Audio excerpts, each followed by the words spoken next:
MRA ya ku Blantyre system yawo yasokonekera. Anthu akapita kuti akapange register ma business zukanika. Taxpayer Identification Number TPN sakuwapatsa. Zimenezi zakhala zikuchitika masabata awiri. Posachita pompa aboma anaononga system ya mapassport. Atakonza anatsitsa mtengo kufika pa 50,000. But still, amalawi akafuna passport akulipira more than 100,000. Pa kampeni anatuza kuti adzasisa mitengo ya driving license, komanso idzakhala unlimited without expire. Atangolowa mu 2020, road traffic imalephera kupanga issue kwa zaka ziwiri. Anakweza mitengo, komanso license yo ikumakhala ndi expiry date. Cheap fertilizer wa 4,495 pano 100,000. Zinthu zokoma zimene anaonjeza pa kampeni lero zinasanduka zowawa. Katundu otchipa uja anakweza, kudya katatu ambiri akugona ndi njala. Kudowa mawu mwati anthu angosungulula bucks ndi kumwera mbatata. Phala akuthiramo mchere, komanso thobwa akuyikamo jolly juice mawu mwa sugar. Abusa amenewa analumbira kunena kuti palibe amene adzabewa mtambala ya boma, kungoba nthawi yomweyo wakundende. Lero anzake akasola mabiliyoni akwakhulukira. Kenny Kandodo anaba $780, 1.3 million kwacha ya COVID, sanayo kundende even a single day. Zomera Ngwira nkhani ya 250,000 anamangidwa 2 years just because no opposition.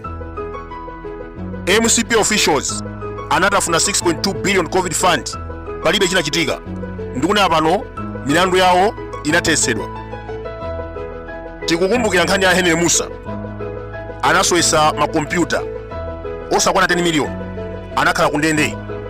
Koma MCP akupa mabiliyoni ndikumamanga maloji komanso nyumba townimo, palibe akula kundende. Cousin wako achakwera Moses Kombe amafuna kuba 750 million ya fertilizer. Kezi Nsugwa, Esen Hoankaka, George Kainja, Kaponda Ngaga onsewa anandira magalimoto achinyengo kuchokera kwa SATA, koma polisi sina wamange. Tikukumbukira pa kampeni anatiuza kuti adzafufuza anthu amene akupeza chuma modabwitsa. 4 years ago, President ameneyu amavutika pa chuma, amadali akatapira ndi chopereka cha mbale. Akakwera magalimoto abwino ndi Asadiki Miya komanso Simbi Phiri.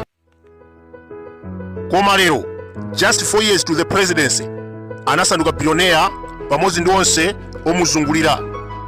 Kodi ndrama akuzitenga kuti? Free water connection sikutheka, komanso water board akweza mitengo ya madzi ngati chitsulo cha ndege. Analonjeza mankhwala mzipatala, lero aspirin weneniyo kumachita kusowa. Odwala akapita ku kliniki ya boma akumauza kuti mankhwala kulibe, akumangowalembera mbuku ndikuwauza kuti akagule ku shop. This pastor was talking about lean cabinet 4 years ago. Lero 30 plus ministers amene ali nawo. Ankalalikira za Nepotism, anangopasidwa mwayi olamulira. Mwana wake Violet anamutumiza ku British Embassy. Mwana wina Mererin anampezera ntchito ku State House. His favorite son ndi dobadoba wa boma, amapasidwa ma contract ndikumaba billion. Azipongozi ake komanso cousin wake McDuffrey Bango anamusankha kukhala Deputy Director of National Intelligence. System ya license, ma passport, even MRA, boma kulephera kupanga register ma business kwa 2 weeks. Are we serious pankhani yotoya misonkho? Dzana lomweri asikali awiri anyota zawo, makolonelo awamanga pa mlandu wa treason. iwowa awapeza ndi zida komanso makalata amene akuonetsa kuti amafuna kupha Zelensky.